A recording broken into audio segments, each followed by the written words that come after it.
Welcome back. This is probably the most fabulous session, or probably the marquee session of the Bangalore BizLive Fest, the second edition. Somebody had earlier remarked that India grows at night.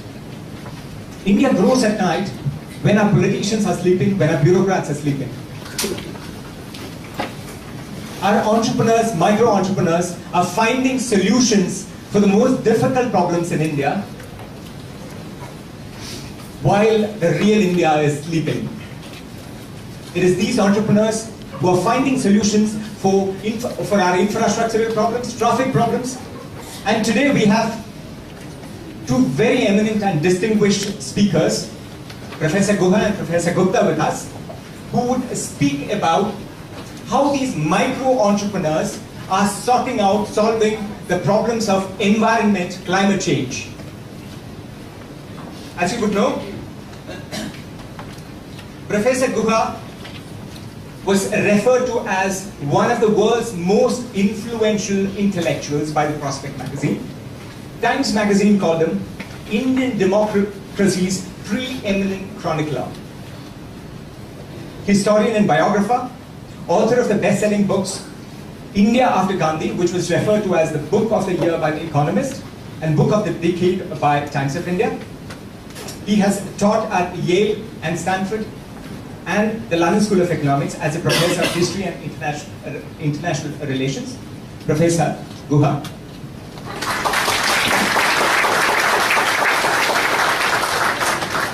Professor Anil Gupta, professor at the Center for Management in Agriculture at the IIM Ahmedabad. He is a founder of the HoneyBee network and the member of the governing board of IIM Ahmedabad PhD. He promotes actively the grassroots innovation, linking informal ideas and informal sector to the formal sector and creating knowledge networks. I've in fact had a brief stint with you at the Karnataka Knowledge Commission when I was connected to you by Professor Rajneesh Goyal. Welcome to you, sir. And over to you. Thank you. A small clarification. We are really here to discuss Anil Gupta's wonderful new book, Grassroots Innovation.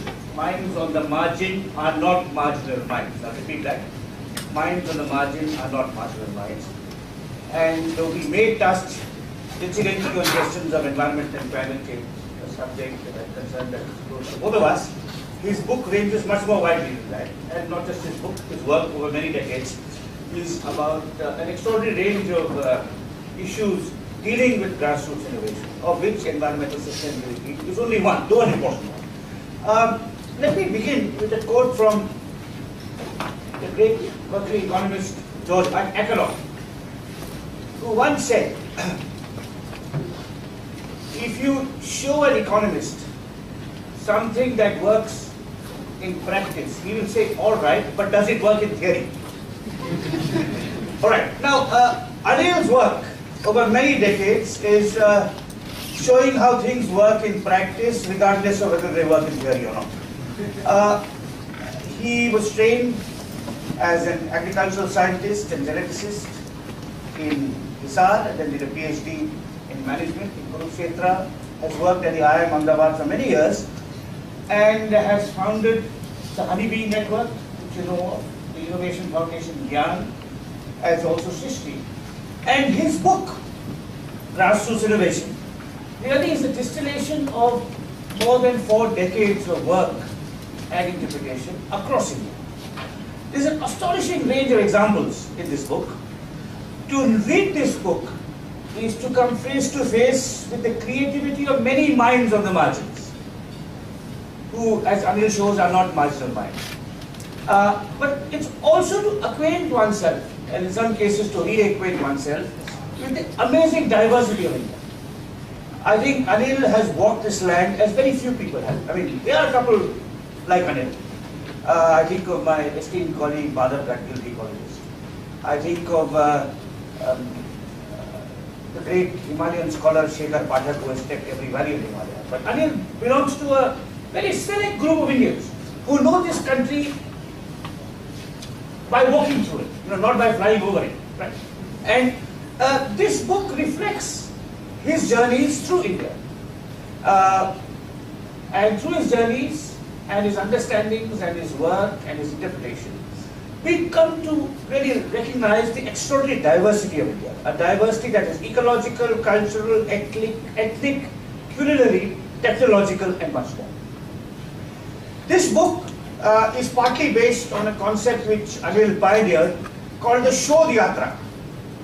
Shodh Yatra, as inspired by but distinct from the Padayatra, which is a walking tour that Gandhiji undertook principally to promote communal harmony.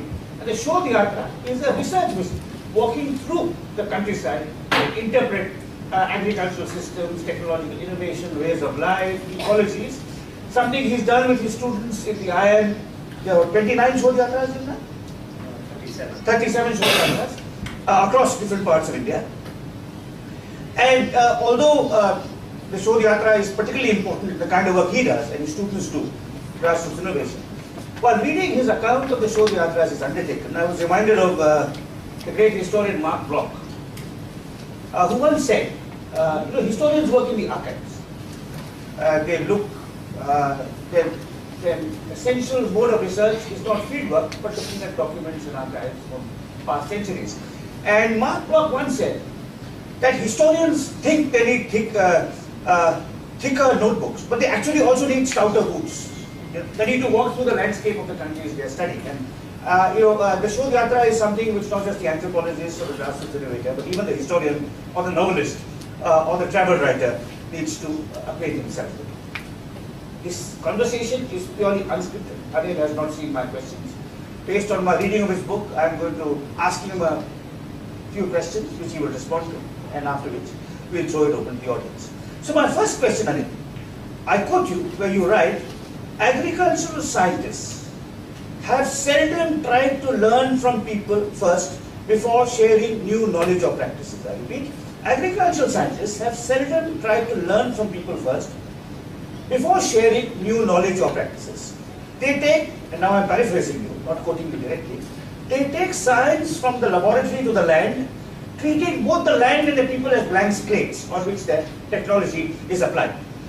Now this is true not just of agricultural scientists, it's true of forestry scientists, of fishery scientists, of experts on pastoralism or irrigation. Now, in the 30 odd years you've been working in the field, is this changing? Is there now more understanding of the kind of innovation that you have documented? Are agricultural scientists still treating both the land and the people as blank slates? Thank you, Ram, for setting the stage for this dialogue. There is a change. There is a change in 3 or 4 different segments of our society, and let's begin with scientists. Every year, we take about 200 technologies developed by farmers, organizations, and scientists.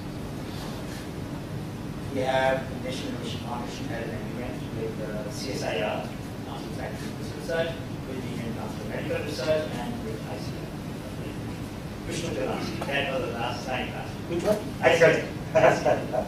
So it is true that agricultural scientists took longer than the industrial scientists and the medical scientists to take on board the knowledge system of our country in the science. That's what it is. But the fact is that even before the formal agreement, we would insist on the relation and valuation. Now, there's a lot of debate in our network on why should formal scientists be required to validate when something works. In some sense it is true, but also because the awards that are on the president gave from onwards, we he wanted that nobody should break the issue about the validity and sanctity of these awards, which the President of the country gives. So therefore, getting formal science and technology on board will be useful. Disregarding the fact that sometimes they might restate what farmers may have done, but maybe with more scientific result. So they have been helping us. They have been helping us in every single case for validating and valuation. But the fact remains that many times the characters that farmers find interesting may escape. I will give you an example. In 1988, there was an international congress on plant physiology and plant chemistry. My dear friend of Sinha, who used to be director of IRI, chair of the farm congress. And he requested me to bring 7 or 8 farmer leaders who developed new varieties and all over there. They all big scientists. So those were the farmer diversity variety who developed a groundnut variety. And in this groundnut variety, the most interesting characteristic was that the pod did not have ridges. After moving into groundnut, so if you have peanut, what is called, there are ridges on the pod. Now this man noticed 2 special characteristics of this variety. One, that this pod did not have deep ridges, so soil did not get attached to the pod. And since it is a modified stem, the way it is connected to the plant, that kind of very strong, very strong. So when you took it out from the ground, not many pods were left in the ground. So cost of labor to dig out the ground was reduced. Now that's an interesting point. For labor, for farmer to collect all the fallen or dropped down pods, the labor, it's a cost. This variety saw that problem. Now this never happened in science. In ICRISAT, which is the Institutional Center, they never look at this factor. The region of the pod is not mentioned even today in the descriptors of groundnut, the parameters on which scientists should do predict. It's not mentioned. So the question is that when he was talking, scientists were listening to him. Where was he from? This farmer? Santoshi Bai from Junagadh. And he noticed a few plants, he called them Morga because it's also additive like a common. So that's the name he gave it. Now this character, you can reject it on the yield basis. That no, it's not hybrid, it is as good as check. But the fact that it brings a new character was noteworthy. So I would say that right way back in 88, the curiosity of the scientists was being ignited that they could be farms with regard to character. I'll mention another example from Bangladesh. I don't think it's slide 6. We were walking in Tangail, along with my dear friend one of the scientists there. And there is a lady who was, I mentioned that ago, she was de-rooting these sweet potato vines. Now there are poor people who can't afford to eat even rice. You know. So if they get some land on these and that, less than about 50% in the country. Then they grow the nursery of sweet potato, and if they get land on these, they will cut the vine into small pieces and plant it as a means of getting from. So there are many roots on the node. She was removing most of them and leaving 1 or 2. So I asked the scientist, why is she doing that? I don't know. I also didn't know. So we sat down beside her and asked, why are you doing this? Now look at the answer she gave actually for me. What she said was, you know, if I leave all the roots, then the sweet potato will be long. Customers like long. Second, if I take them to the market, the long ones, their skin is thin.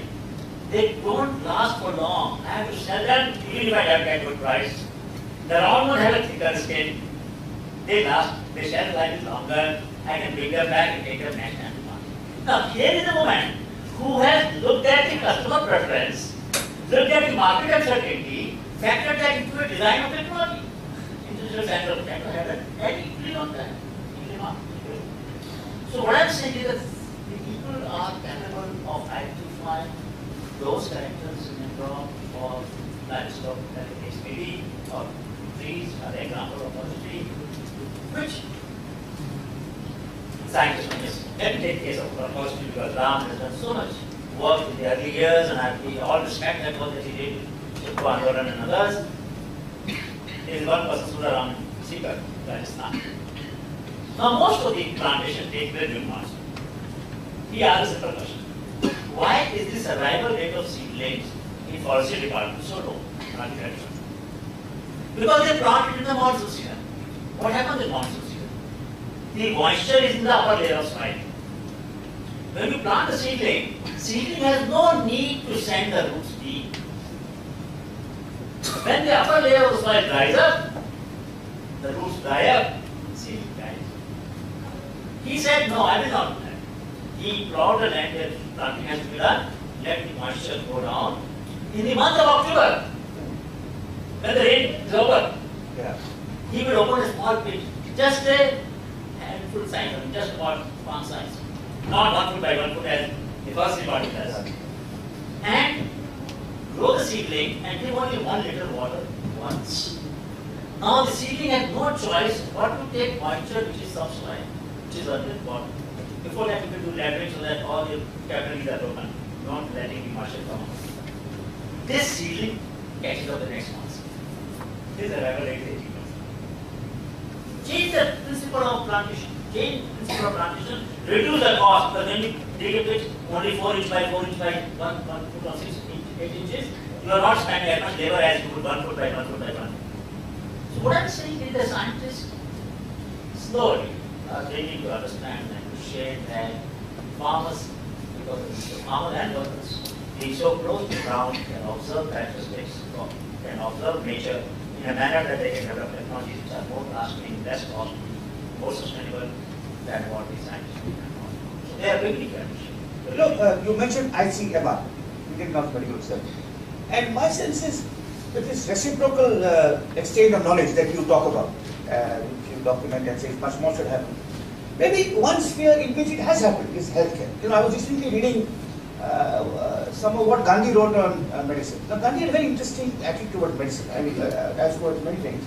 He started off as a critic of modern medicine and sort of focusing on nature cure and stuff, things like that.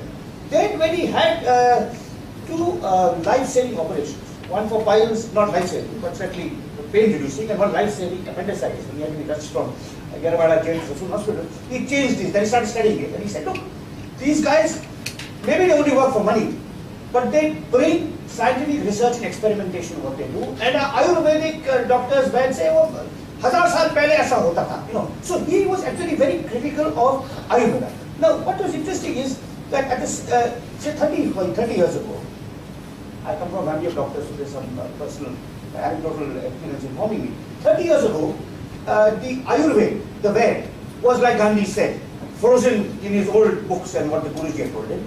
The modern doctor had contempt for alternate medicine, whether it be Ayurveda, yoga, you know, and now that is changing. On both sides it's changing. The Ayurveda is learning the importance of validation experimentation, and the modern doctor knows that yoga and Ayurveda can help in ways in which it can't. So would you agree that healthcare is one area in which we've made most progress in this reciprocal exchange of knowledge? I'm skeptical. Okay, good. I know how much far we have to go. Good. We may have made a small progress, but I think I'll give you 2 or 3 examples. We were in Jharkhand, near Ranchi. And in one of the villages, we were sitting in a veranda in a school, and a midwife was very angry, narrating her experiences. She said, look at these children who I have given birth to this village. None of them had spectacles. Of course, she saw my spectacles. She saw my people with spectacles. And she said, these are much braver children than the children which are born in the hospital. I said, why? She said, 2 reasons. A child, the infant, the fetus in the womb for 9 months is in a dark chamber. When you have a delivery, the lateral flow, the child will fish. He begins his life, she begins the life, he feeds. Second, the umbilical cord should not be cut till it is pulsating. Because it is still joined in nutrient from a. You try to cut it gently and give a shock of life to that kid. So that is covered, that kid has deep eyes because he's being given birth, his life is not. Now look at this. Very interesting. You know, you can understand the science of it. It is with great reluctance that the medical profession is beginning to realize now that yes, the umbilical cord should be cut only after pulsation and the cord has stopped or reduced so that the child is still connected to the mother. Joint nutrition. There are many such examples where, take another example, 60% women in Gujarat are educated and for the national country. Now you can't go to the power. And many of you sitting here, maybe friends who understand that there is no reason why any one of you should be educated. The initial answer was cooking some vegetable in iron vessel. Or using the radar which on the iron. That would have become iron. Now you have all sleep, non-sleep iron. So there is no way iron is going into the body apart from the biological piece. But the simple way of getting iron in the body by cooking it in iron vessel. Now with the real speed, if only one vessel would be of iron, we will make our girls, our daughters, our sisters, our teachers, all of them healthier. They will concentrate better on studies. Their performance will improve. Just a simple answer. I mean, I'm talking America. She's on board. Most likely it will happen, but it did not happen for a long time. Give you examples of healthcare, simple principles, which have not yet become part of public policy, but which are very, very true. Charles, a University of Gulf student in Cambodia, made a small fish of cast iron. One small fish of about 120 grams, less than that, 75, 80 grams, but maximum 120 grams, will give enough iron to a family of 5 for 5 years. That's the other people come down. And we are still hesitating because we are not yet able to understand. Basic science, it's called common science, not a rocket science, it's a very simple science. So, healthcare, you know, Doctor, our friend in Mexico, we are kids. Sudarshan had found. He worked with Adivasis for many years. Sudarshan worked for Tolika tribal for years, and he found something very interesting. Many years ago, he told me, and I visited that place, that when tribal woman gives birth to a child, she holds the rope and in a squatting position delivers the child. Now, squatting position is very comfortable for mother, but all our delivery tables are horizontal, 180 degrees. That is a very uncomfortable posture. Every mother suffers a pain that their biological science is imposing on that woman. Why? When she can be so much lighter, so much better, and it means much less pain. Why are we burdening our mothers with that pain? So there is a great deal of learning to take place. That's what I'm saying. That there is, I agree that they may have come on board with you, but one more example. A small teacher. We also work on HoneyBee network looks at education innovations, technological innovations, institutional innovation, common objects, and cultural things, all of them. So we have a large mathematical leadership that are put together called as teacher lesson transformers for about more than 15,000 teachers from government schools have done wonderful innovations. Mind you, 43% children in Gujarat and 40% of the country with age 1 to 5 are malnutrition. It's very solid statistics about our country. So what one teacher did, he asked children to bring one handful of grains, pulses, grain, butter. He soaked them in the water and slaughtered them in the school. Fed his cow like not one penny from outside. Getting one handful of grains from the parents, soaking them, sprouting them, feeding back to the children. Problem solved. Sometimes problems are much simpler than what we make them. And our children suffer from poverty.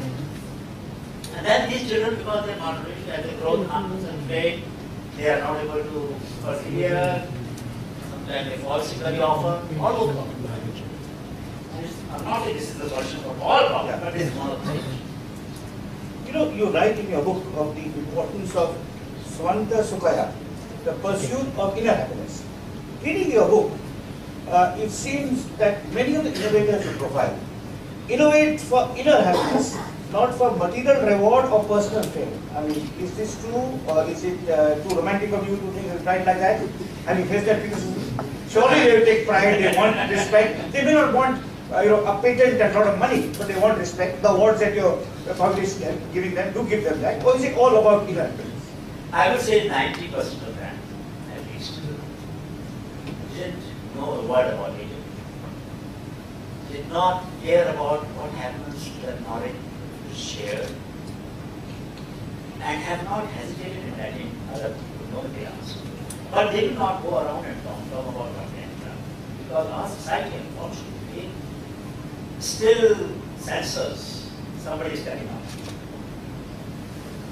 So therefore, if you have done something great and if you talk about it, you don't somehow like this, can't put your hand. So you see a lot of innovators we found. They don't ever talk about what they have done. People even in their neighborhood, field farmers whose field were on four sides of their farm, where some exploitation had taken place, did not know about it in many cases. So this is a paradox. That while they are willing to share, there are not many people willing to do. So that is also But fact is that maybe partly because of our commitment to share back everything that we know, partly because we acknowledge their identity or politician, the network. Not one, I don't know, not one. Maybe traditional knowledge holder, there are some who did not want to share. And we said, well, sharing will have confidence in us. So that's your right, the way you want to share. But other than that, some leaders goes on. But other than that, most people never hesitate in telling us what they have done. And telling us the entire mechanical aspect. So I would say that large number of them are working to buy some specified. Though some of them do want returns sometime possible. We filed more than 800 patents and 90% plus findings. I will mention on the side more acquisition that patent lawyer will charge fees. So we have been able to mobilize, we have been able to prove that social and ethical capital actually can be converted to financial capital in this country. No scientist charges for his time for those who validation. No patent lawyer charges for his time for those who file anything. Our average cost is 3,000 rupees. Nobody will file less than 1.5 to 2.5. We have got many ways. The US firm goes to the firm that now has acquired the partner, KNG, KNG's they don't charge us what we realized, however, was that patent law has evolved in West did not let us continue with this spirit of honest environment. So we developed a concept, came up with the pieces of US and technology commons between. So people to people copying is allowed and encouraged. But people to firm through licensing, you can't ask right to community. A culture which is grown by sharing must continue to share. If they are encouraged and allowed and encouraged. So we have put a patent law on its head. And we believe that this country should have a patent law of this kind, where inventors should have a choice in clicking mark on the patent application. I don't mind if somebody for his own survival or their own survival wants to use my knowledge. जो हाथ से काम करता है उसको मेरी knowledge book मिलनी चाहिए. The knowledge, people who work with hands should get my knowledge. Those who have hired labor more than 5 or 10 or 20 and who are commercially involved in business should be. So I think this notion that people, I don't say that people don't want returns. Respect, recognition. Respect, recognition, and reward are important. But let us ask ourselves the question, why should people who are most generous remain poor? The question I ask. But it's strange part.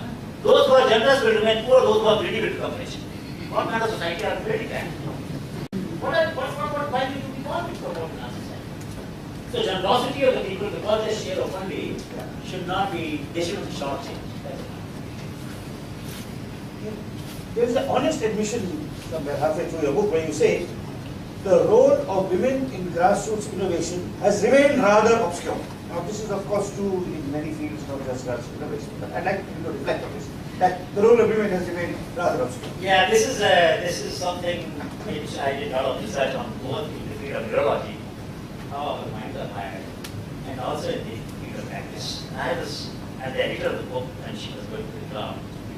The asked me a question, sir, here you're making an assertion, we need evidence. And therefore I had to do a lot of research further at the time of second or third draft of the book.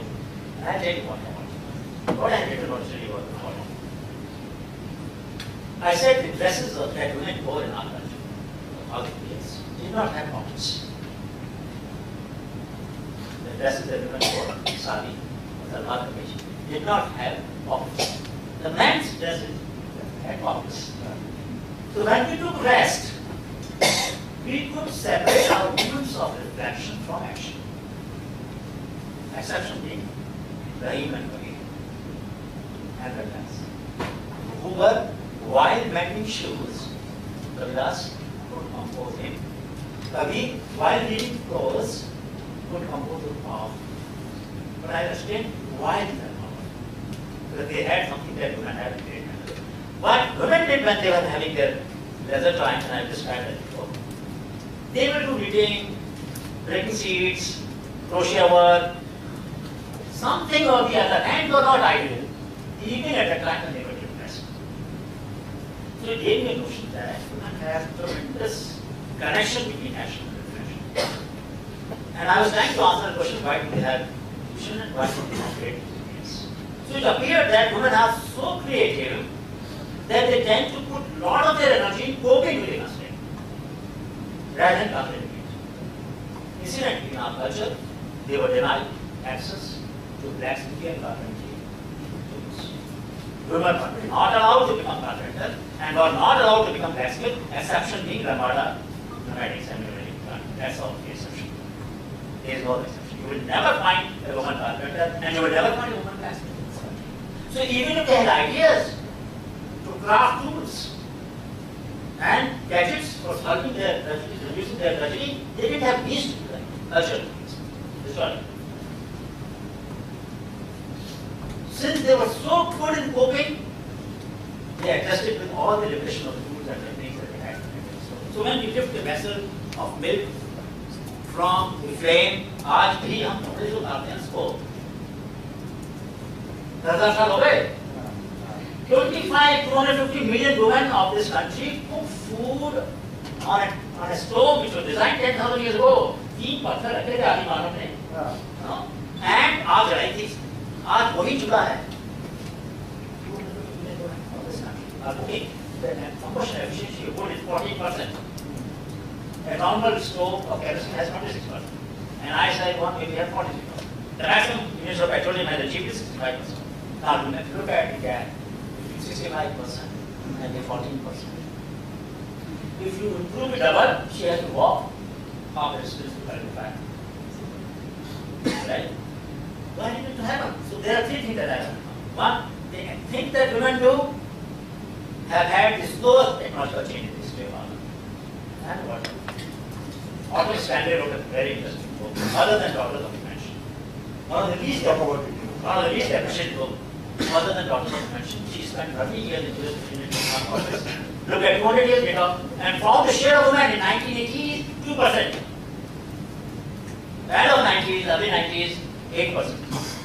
So first of all, this problem of either neglect deliberately or masking the creativity of women is not just an Indian phenomenon, global, much more so in Africa. That's one. So it is not true that they are not creative. Ganga Bhan, 1898, writes a book, Munnar Mahasagar, 2018 recipes for self-employment. 7 years before Gandhiji talked about Rishi, she had written a book on that. 2018 practices. So much before Internet came on the scene. She may not have mentioned the sources, that's a different point. At that time, they were for culture. But we have republished such case, we published this book, and now we consider it in Munnar Mahasagar, 2018 practices for self-employment.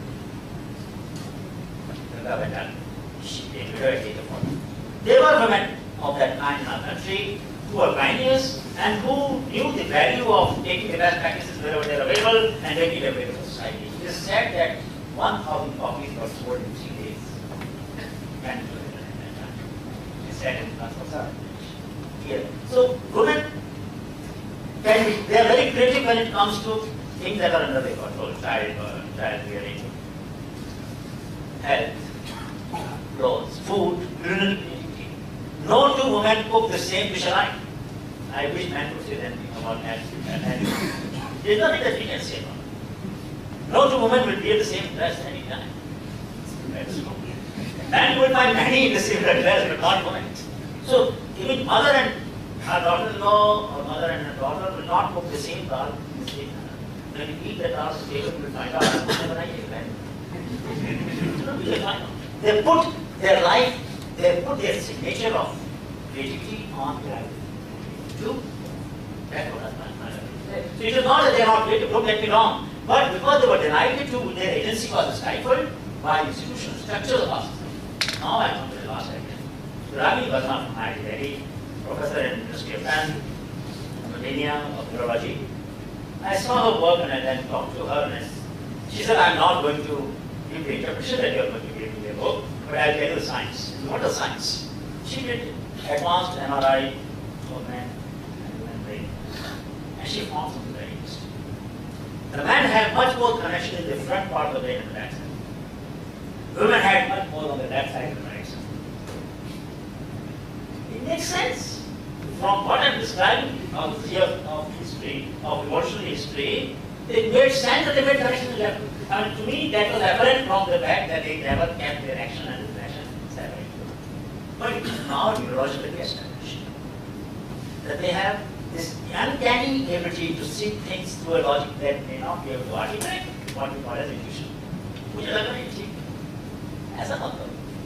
Or maybe this is not that intuitive power that they have. So I have argued that first, there is no harm in if you feminize the science. If men will acquire the ability by combining the acts of doing things and also that we could do more. Those who did, like Kabir Rahim and others, did develop it. So it is not that men cannot acquire it, it is an acquirement. So there is a task to be done here, there is a lifestyle change to be brought here, there is a way of thinking that needs to be done. But it is true that men in our database, though we have many awards, but they are shared with less than 8 to 10%. Really, we are guilty about it, we are very sad about it. And the reason, as I explained to you, is that now that they are completely, but they are not given opportunity to fabricate and design things. But in many cases, there are few examples that they are so much more. You know, so far, I think we've talked about the sociology and culture of innovation at the grassroots. But I want to now move to the macro level and pose a question of institutional capacity. You know, you mentioned how the National Innovation Foundation, in its initial phases, was given vital help by, you mentioned several people, I'm going to name two, E.A.S. Sarma and Vijay Kelkar. Now, I would like to say a little bit about these two people to the younger Indians in the audience. E.A.S. Sarma and Vijay Kelkar are two of the most remarkable public servants in the history of independent India, and they are as self-effacing as any innovators Anil has documented. No one has written their biographies. But they are, I would say that from 47 to today, 70 years, they will be two of the 10 most remarkable public servants India has produced. Right. Now, E.A.S. Sarma had a PhD in physics and then joined the IAS and worked on many things from the range from atomic energy to Adivasi dynasty. Vijay Kelkar had a degree in engineering and a PhD in economics, and of course worked in petroleum, steel, finance commission. You know, their combination of intelligence, integrity, vision, empathy, patriotism, I mean, it's absolutely ऐसे वैसे तीन चार और लोग होंगे हमारे इतिहास में, हाँ 10 से ज़्यादा तो नहीं है, 10 से ज़्यादा तो नहीं. Now, what I want to ask you, Anil, this is a question. It is serendipity and luck. Are there any Sarmas and Kelkars anymore in our state in Ramachandra? I mean, I'm not being a cynic. I want to go. I mean, I want to push you on this. You know, you were lucky to get them, and I have a further question. But you know,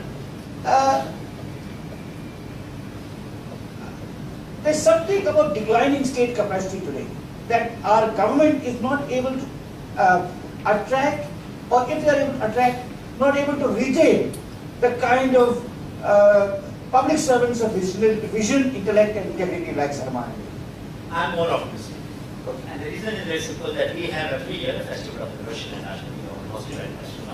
Next year, March 4th, then is a festival again. And this festival of innovation has exhibition of class innovations, of this college student, we give award engineering student, innovation award. And we introduced last year onwards, we were on public service innovation in public service. Because very clearly, and all said and done, ultimately, when it comes to scaling and embedding these innovations, we will need help of the public system. So we thought, let's bring them alive. this process. And we started looking for them systematically. During 13th Finance Commission, I had prepared a note, which I mentioned in the book, about the first time in the country, district innovation fund was created in every district, 1 crore rupees. And that money was actually released to many states. So guidelines were very cumbersome, they did not fly as much as they should have. But first time in the history of this country, thanks to Dr. Gedkar, who was chairing the 13th Finance Commission, fund was created. Not as a website, definitely read more about it. And I wrote a note on that. The great difficulty is Dr. Venupal Reddy, who was the governor of the bank and Chief Secretary of Andhra Pradesh, happened to be in the room of Gedkar as we discussed this. And he had some ideas where he had tried last night. So then it just happened that everything fell in place and this policy was accepted. There are people who are, I'll tell you one director of this thought, recognize that if you use generic medicine, generic branded or generic medicine, the same budget that you have in the district health can go at least 2 to 3 times more than branded drugs. Qualified they're not right. After all, the entire manufacturing sector in drug in our country makes all its 100% profit from generics. There is hardly any money. So it is not that they have not been tested by they have the highest number of FDA approved manufacturing in the drug sector. So this man did that. Now this got scaled up in Rajasthan. So Rajasthan started acquiring only generic medicine for public health. Tamil Nadu does that, and other states as well. So there are some examples where people want to do it. In 1992, I did a Journal of Healthcare Academy, IAS officer, another officers. Modern times, Uganda was elected at that time, another officer at that time, the pandemic. So here Uganda, who happens to be the father of Nadira, was a great bureaucrat. So he once invited me to my academy and said, look, you have done innovations in other fields, why don't you get innovations in education? So I'll give you one example. Earlier, we had to pay the road tax for our vehicle, 2-wheeler or 3-wheeler or 4-wheeler every year. RTO, that tax So he, one of the officers made an analysis, he found that 3/4 of the revenue comes from 1/4 of the vehicle and return and buses. But 3/4 of the people who pay 1/3 of the revenue actually are elongating the queue and taking most of the time and getting hassle for themselves and for others. What a pass out I got it. You know what the policy today is? Once in a lifetime. Today we pay tax, road tax on the vehicle once in a lifetime. One officer in one state took this step which became the public policy. I have a number of examples where there are such people in today. You know, Tamil Nadu one director had sent his daughter to primary school. He just put his daughter in primary school, government primary school. What a very much going, what a great thought. Today, middle class has given up on government schools. Nobody said, none of you sitting here will send your children to a government school. We all stayed in government schools at that time. They were supposed to be government schools. Lekin, public happened. So if middle class is abundant, why will that would stay or take interest in that? That's the problem. So there are officers who are taking such measures. Maybe the mentors for them are fewer. P.S. Sharma, Gedkar mentored many more. So in that sense, they are a beacon of light, and Dr. Gedkar, as you rightly mentioned, he's such an uncluttered mind.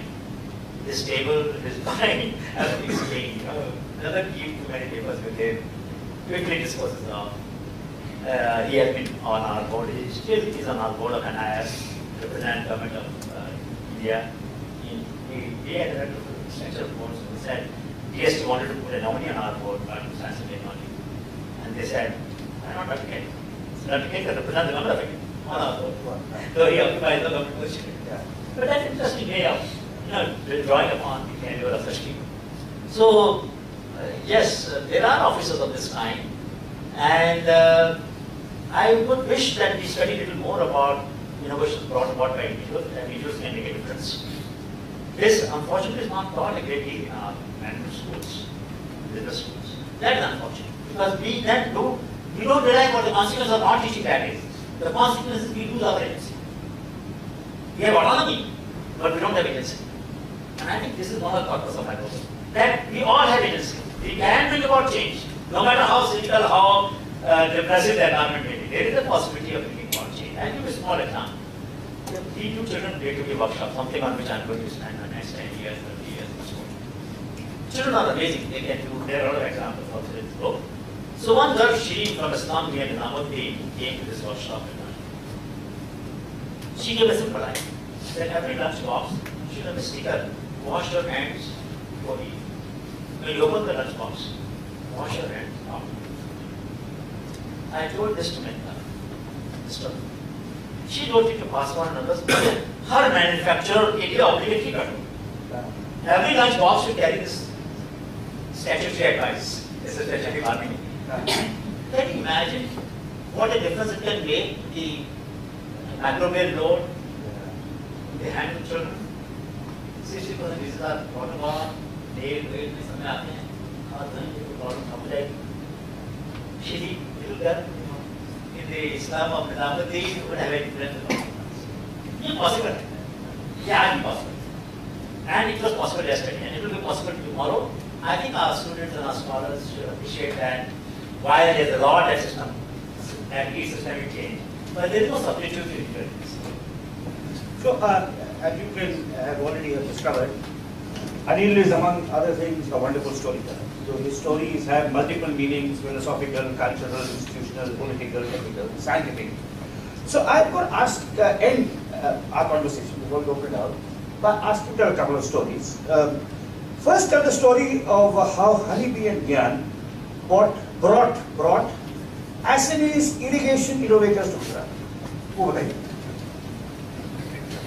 Better sand and that's Gurigaon, not too far from Guwahati, had a small paddy. And they wanted to irrigate it, but they only had a hand pump. Now with hand pump, if you do manually, it takes a long time. So they made a windmill, which powered to a level here. And वो घूमती थी, and वो खुद चलाएगा, पानी खेत में. There are a lot of salt workers in Gujarat who have to pump water with a counterpoint of the new technology or the new technology. A long pole on one side and rope on the other side with a bucket. You need two people, one who will pull the rope down with the bucket, pull it up, pour the water in a channel. Other man, the more generally women will do that, man will have to take this water to the salt tank. Lot of time, learning and salt. So we thought that why not we can design, bring the windmill to pump water and make the life of salt water. So we invited both of them. And mind you, they had made it with the bamboos. So the cost was not made. They made it, but then with touch, they started. The wind velocity is higher, so we had to make that higher. We just stopped the boat. And this windmill worked. Now there are two lessons I have argued that you can learn from innovation at architectural level, at analogical, metaphorical level, at heuristic level, and at system. Four levels that you can learn. Architectural is windmill to windmill. Analogic is metaphorical. And heuristic is what I'm going to come to now. So there were two very interesting heuristics that emerged from this situation. One, that when they designed this, they asked the question, does paddy field bother whether water comes regularly or in spurts? The hand pump is a single water. And if you look at paddy field and the water, does it matter whether you irrigate it fast or slow? Actually it does. Slower irrigation means less leaching of nutrients. Less energy but less leaching of nutrients. 3 दिन में जब खेत भरेगा तो पैदा है बजाय 4 घंटे भरते. There's no need. You don't need to use excess energy. Fill the field fast, leach all the lot of nutrients, and get less and productive water and use more water because more evaporation process. So first heuristic was that uniform flow is not better than irregular flow. Now this can be applied to industrial plant, boilers and many other places where we have the flow dynamics study, fluid dynamics study, and make huge investment in making sure that the drop of water compound we are mixing in the boiler is uniformly flow. Sometimes irregular flow in an agitated environment of boiling liquid will be much better. So uniform flow is not always better. Irregular flow, faster irrigation is not always better than slow irrigation. So higher throughput, higher output per unit of time is not always better. There are cases where slow is better. And in this case, irrigation, slow is better. So this example that I am mentioning is that it has implications for solving the problem at but it has also implications for our changing our way of thinking and the uses of innovation in the last sector in corporate sector as well. So the second story I wanted to tell is actually it's a very charming story. It's maybe the one of the few stories in the book that doesn't have a concrete application in terms of innovation or efficiency or conservation or production, but it's a delightful story. This is the story of a temple to a dog in Karnataka.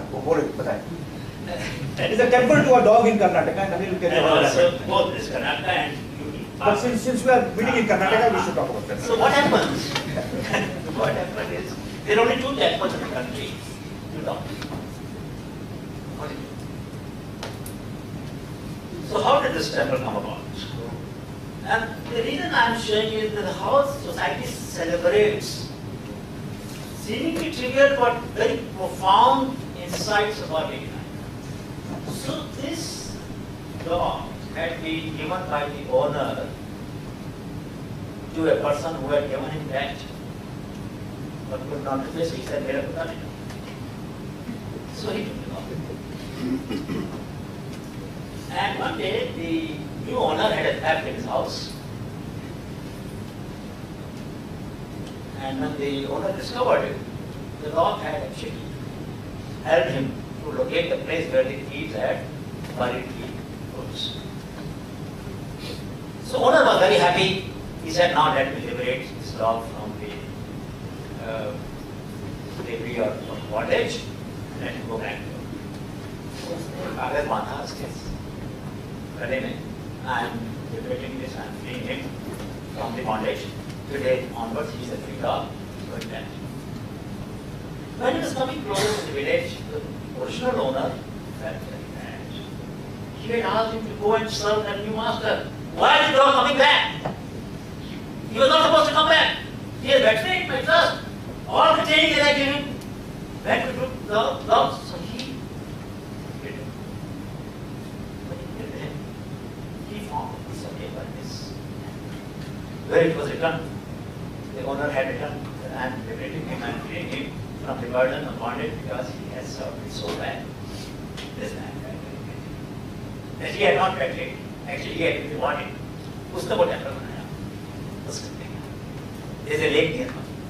And it is sad that when people have skin diseases, they get weird all about it. I don't care about that part. But the fact is that it's an amazing story about how an individual celebrates the commitment of a dog to the master under a condition of deprivation and bondage because of the debt that he had given back.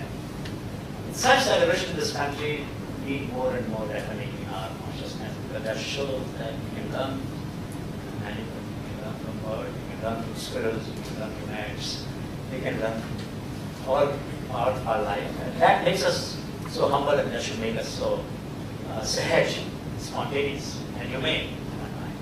It's a burden that we have all to carry in our heart that we have not been so fair to animals, so fair to the other life forms. We talk about our accountability to humans, but not about non-human sentient beings. Whereas in this country, there is a small temple for snakes in the farms, you know. वो दूध पीता नहीं है सांप, लेकिन बहुत तरीका है क्या सांप हो जाओ, तो सांप is head of the chain, the सांप is there, all the. So there are many ways in which this country celebrates the beings. हमारे यहाँ हमने स्टडी की चक्कर पर we did a study of bird feeding platforms, and we found that regions where drought used to occur, had the highest number of bird feeding. जहाँ खुद के खाने के लिए नहीं था, वहाँ चीजों को खिलाते हैं. Wherever there was prosperity, Central Gujarat, South Gujarat, bird feeding platforms are found. So it's very strange culture, right? Because the respect for nature and for the birds in regions where there is scarcity for food for humans. have, of course, such many parts of the country. But I would say that there is a lesson in this. So I wanted that our creativity and innovation agenda should not be situated in too narrow sense of utilitarian logic. There is a larger worldview in which these innovations have to take place. But then it is not just in the things that are reciprocated by the people, but also non-reciprocal exchanges contribute a lot. And I think if our life becomes less reciprocal and we do a little more asymmetrical exchanges for the better good, for the creation of public good. That's been absolutely wonderful and stimulating. I think we should first give Anil a round of applause. We'll give a larger round of applause at the end. But any questions? I think is there a mic going on? One second, we'll wait for a minute. Is there a mic? You're supposed to one more mic? No, there's supposed to be one more mic. Okay. Just check. Is there another mic? But one more mic. Yeah, just somebody can one second. You take this. So I get back. I'll come back. Yeah, go ahead. Yeah. Pass the mic. I'll come. Sir, this is Pawan Soni, PhD student at IIM Bangalore. So my question is that while intrinsic motivation has been the primary driver for most people at the grassroots, isn't that the same intrinsic motivation disabled these innovations from becoming scalable and non-person dependent? Because I have been following, and I'm a great fan of your work for many years, sir. And innovations which have very successfully been adopted in Rajasthan, and the same people in Gujarat and other nearby areas are not having access to that. So isn't it required that the start is intrinsic motivation, but for the purpose of scaling it up and making it available to people, extrinsic motivations are equally important? And secondly, are these one-off incidences, or do Indians really have a capability of improvising and bricolage? Is it something unique to India, or is it just a state of our economic development? These are two questions. First of all, first of all, the long tail of innovation, which I'm sure you have read about, implies that not every innovation should scale up. Scale should not become enemy of sustainability. What is scale? Everywhere, one crop. Everywhere, same variety. That is scale. Death of biodiversity. Scale is can become enemy of sustainability. There are niches. We were walking Shodhyatra in Assam, Dhimaji. Dhimaji, incidentally, is the place where Ulfa was born. And we have walked in all the so-called insurgency-prone region of the country, deliberately, without security and without protection, because we wanted to understand why our young people are angry. Now, Dhimaji has about 29 different streams, none of them have a bridge.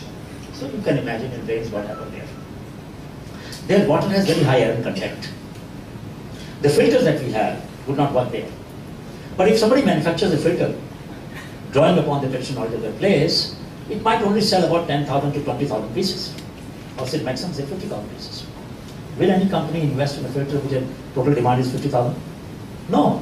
So then what should happen? Those people should remain disenfranchised from the water filter market, because that's not a scale. Do you imagine the consequence of the scalar thinking of mind? It disenfranchises large number of our niche-based needs of our society, unmet needs of our society, because the markets will not meet those needs in the current level of evaluation of profits and viability. We need to create incentive, I agree with you. That's the second part.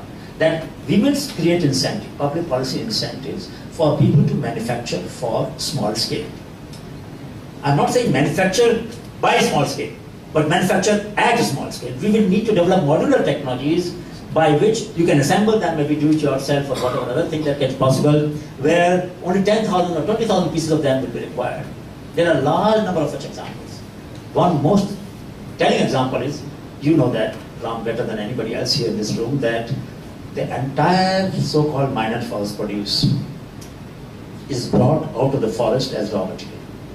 Not 1 gram of it is valorized in the forest. In situ value addition is zero today.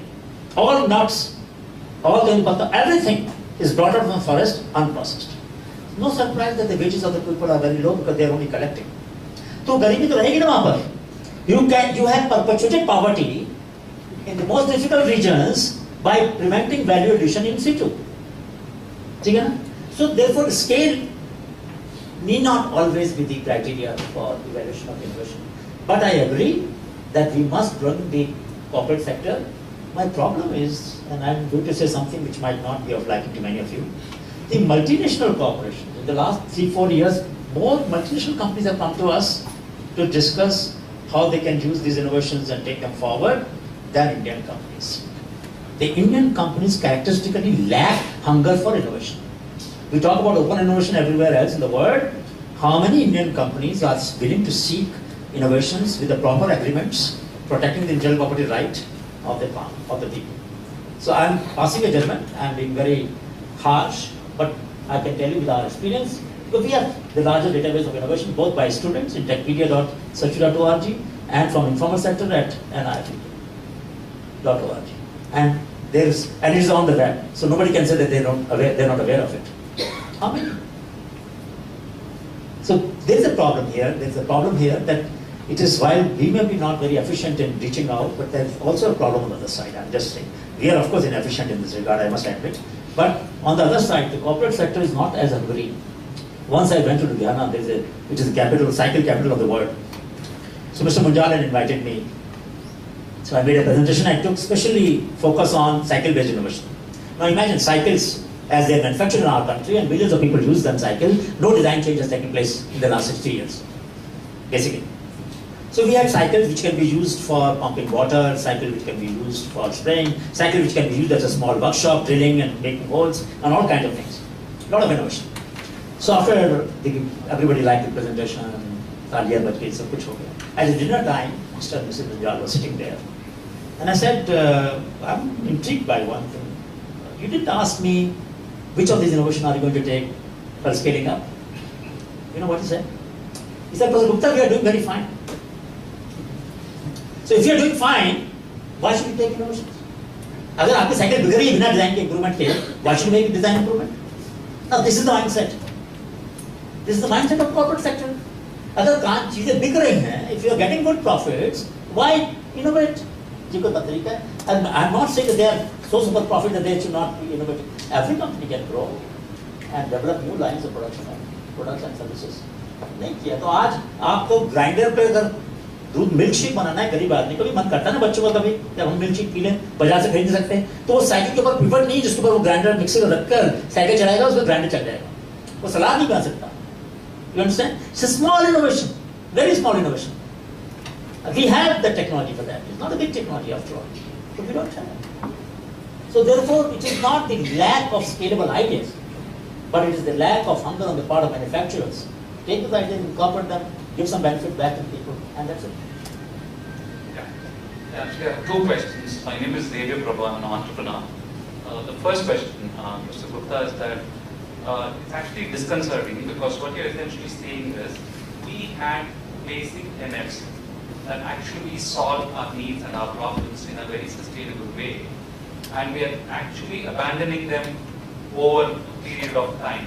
You know, in a way that's actually disconcerting because we figured small things, simple things that really work over thousands of years and very well, and we seem to be abandoning away. So my question is, what is the fundamental thing that's driving this abandoning? Because it seems to be happening across India at a scale that is, you know, probably disconcerting for all of us. And the second question is, we do have nationalism spoken about in such fervor that we actually had such great things inside are not the narrative of nationalism that we are seeing, but something that's actually, you know, trivial and artificial is the narrative of nationalism that we are seeing. So to me, both seem very interconnected, right? There seems to be something really, you know, disconcerting that's happening to us as individuals, as society, at a fundamental level, right? So what is this that is really, really driving this, which is so disconcerting? Because I'm actually a superior society, and I'm actually pushing myself towards something else. So where is this coming from? It's coming from nationalism, by the way. So is this something that's actually, you know, in a way that's really, you know, I was asking fundamentally, where is this coming from? I'll be more eclectic because I'm trying to frame the answer in a manner that doesn't hurt too many people. First of all, it is not something that is only happening in the last 3 years. It has been happening for 60 years, 65, 67 years. So let us not give too much credit or blame to any one regime of governance in this country. K.M. Munshi, 1952, Food and Agriculture Minister, gave a lecture to the Governing Board of Indian Council of Agriculture Research. And the title of the lecture was Gospel of Dirty Hand. There's a book compiling these lectures, one nice book. And this man, a great writer, novelist, thinker, what he says, only time when my granddaughter dirties her hand is with the leaking fountain pen. उस ज़माने में pen use करते थे, fountain pen. Because she never works with her hand, there are enough servants at home. People who don't work with their hand, and he's being self-critical, talking about his granddaughter, will not understand the plight of people who work with their hands. Usra Ford Foundation was pushing the concept of extension. He said extension means enlargement. How prophetic. He said this will lead to a bureaucratic structure in the country. This is not the way to connect with the communities. Create land army. 1979 में कर्नाटका में land army corporation बनी थी फर्नांडिस के time पर. But the seed of the land army was set up. Bhusena in 1952, the first unit of land army, the unemployed youth, were taken to clear the Chhatarpur drain. Their university students were taken. Now look at this man. He has a different vision. He made 3 circles: hydrological cycle, nutrient cycle, village community. In his lecture, one of the lectures, and he said these 3 are connected. He knew that if you don't have drainage, the water will accumulate in front of the poorest person's house in the village. Look at that understanding. How the micro and the macro, super macro is being. Climate change के हम बात करते हैं, but let's understand how the drainage is managed and where does the ganda pani, the wastewater, accumulate in front of the house of the poorest person in the village, because that person cannot raise the level of the street behind his house. उसकी हिम्मत नहीं होती है. The richer people, the affluent caste, will make sure that the water drains near his house. That is the only place he's allowed to live there.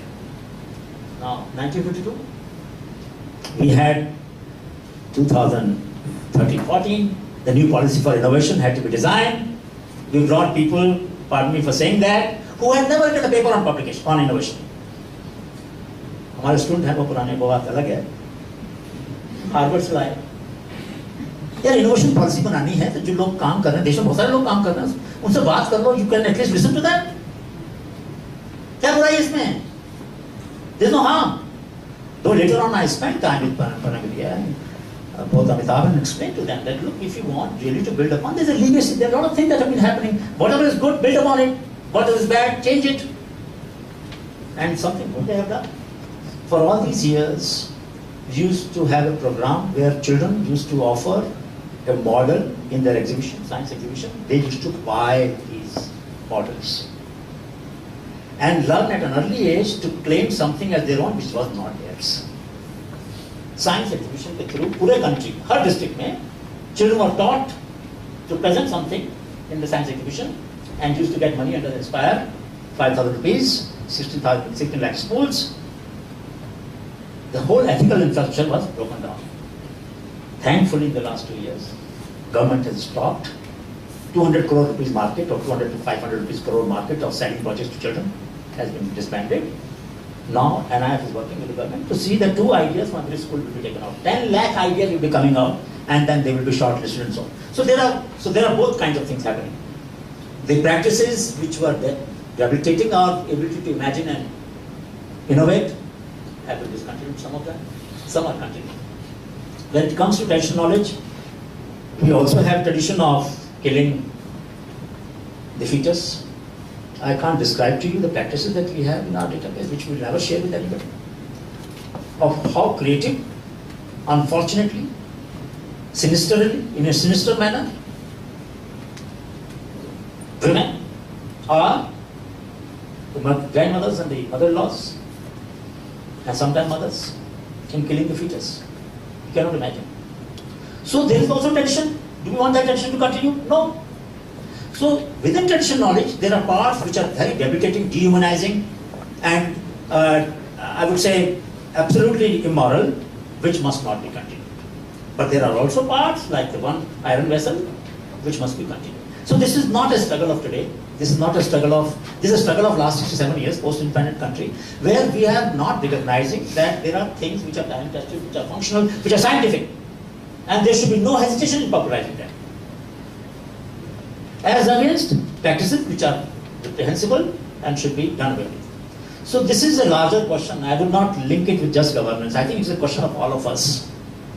All of us, I'm not taking water in the plastic bottle because I don't think I should contribute to this loss. But this bottle is not required here, actually, if you ask me honestly. We're adding to the same problem that we're talking about. अपने घर से बोतल लाओ या तो पानी पिलाओ शीशे के अंदर. शीशे की बोतल को साफ करके रख लो, अगली बार फिर से सर्कुलेट कर दो उसको. This is a practice that we should follow more and more. I stopped doing that. Few years ago, it occurred to me that I am contributing to the problem. This is hypocritical. I have no authenticity and moral right to comment on anything sustainable if my practices are of that kind. मैंने बंद कर दिया plastic की बात करना, जब तक मजबूरी नहीं किया.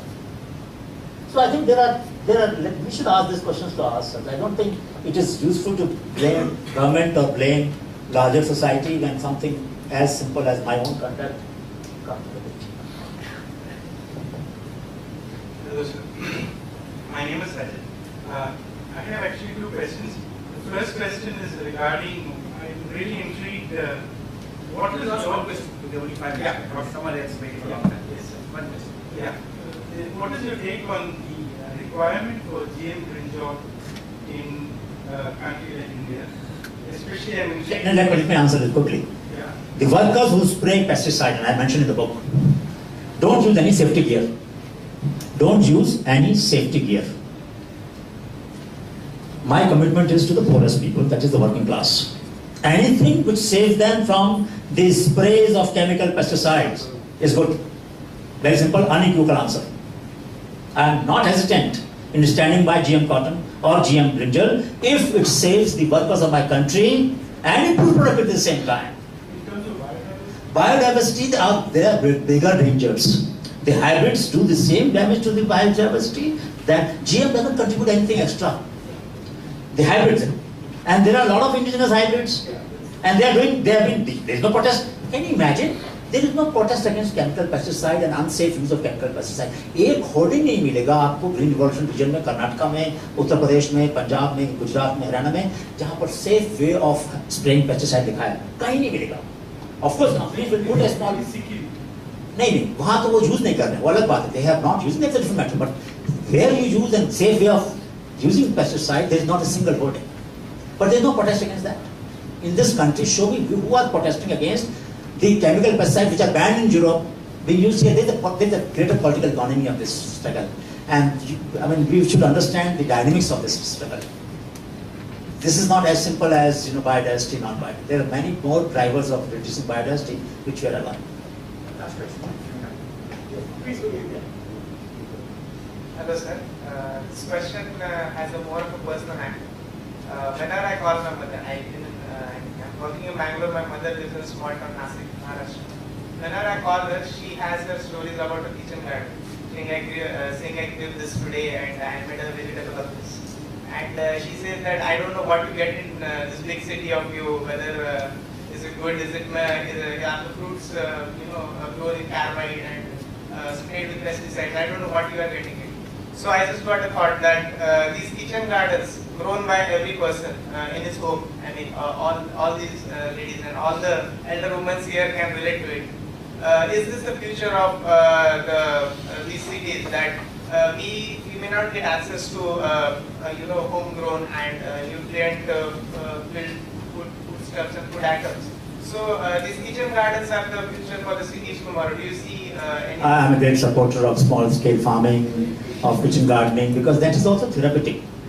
Not only that, whatever quantity it may give is a different matter, but when you do think with your hand in the soil, it's very therapeutic. It connects your soul and soil together. It is very helpful. It makes us come to the ground. You touch ground every day, even if you're in a multi-story building, you can still grow a few plants, and the children of your family, when they see these plants growing, they get a wonderful understanding of nature. So there's a great value in this. And I'm happy that you observed this and you're feeling this way, but just don't feel, there's a chapter in this book, knowing, feeling and doing. We know so much, feel about this much, we actually do this. Those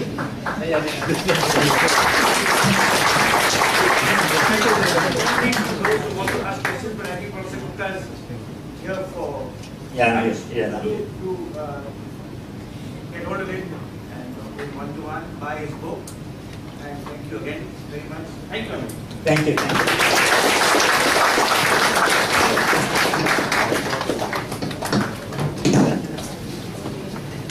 And you're all welcome to join the network. It's very simple. Just volunteer, just what you do, and we need all of us.